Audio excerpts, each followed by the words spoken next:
নমস্কার, শুভ বিকাল বন্ধুরা। আজকের এই পড়ন্ত বিকেলে সকল বন্ধুদের জন্য রইল আমার তরফ থেকে এক ঝুড়ি মিষ্টি ভালোবাসা। বন্ধুরা, আজ আমি দেখাতে চলেছি আমার বাড়ির পেয়ারা গাছ। দেখুন বন্ধুরা, এটা কিন্তু কোনো কলমের গাছ নয়।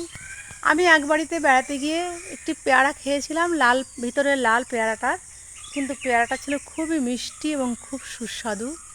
তাই আমি সেই পেয়ারাটার বীজগুলো এনে বাড়িতে ছড়িয়ে গাছ বানিয়েছিলাম। সেই গাছ থেকে একটি চারা আমি এখানে রোপণ করেছি। দেখুন বন্ধুরা, সেই গাছটা কত বড় হয়েছে। যেহেতু বীজ থেকে বানানো চারা, তাই অনেক দেরিতেই ফল এসেছে। গতবারে ফল হয়েছিল আর এবারেও হয়েছে। দেখুন, প্রচুর পেয়ারা হয়েছে, কিন্তু আমার পেয়ারা খাওয়ার মতো লোক নেই, কারণ আমিও পেয়ারা খেতে পছন্দ করি না। আর আমার বাড়িতে বাচ্চারাও নেই যে পেয়ারা খাবে। আমার একটা দিদিভাই আছে, সে যখন আসে বেড়াতে তখন খায়।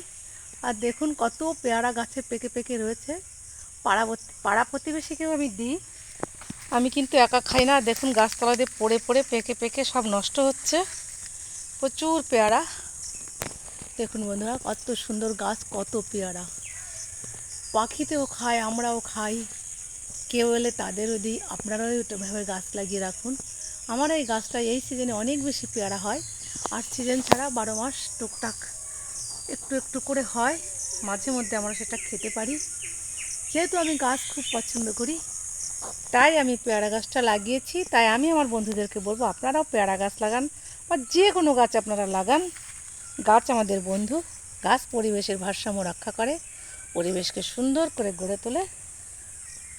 আমি আগামীতে আসবো আরও একটি নতুন ভিডিও নিয়ে। তাই ততক্ষণে সকল বন্ধুরা ভালো থাকুন। বন্ধুদের সকলের সুস্বাস্থ্য কামনা করে আমি এখানেই শেষ করছি। নমস্কার।